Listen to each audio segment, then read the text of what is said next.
Kasi minsan maaga umaalis pag Sabado, eh.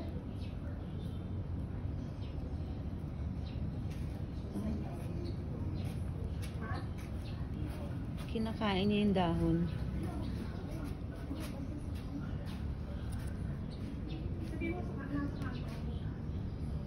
Kayo pala may sala niyan ha. Kinakain niyo yung mga dahon. Ayun. Ang uo pa. Lumabas pa.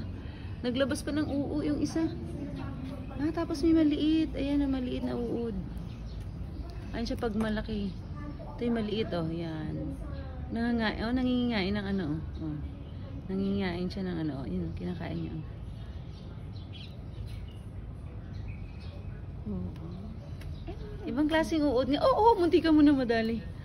Ngayon nga, parang iba nga. Duhat ba to? Hindi naman ito. Tawag na lang po kayo pag sumusuno sa may bintana. O baka na, dyan nga. Tawag ka muna, Joy. Sayang naman yung lakad natin. Malakas boses lang.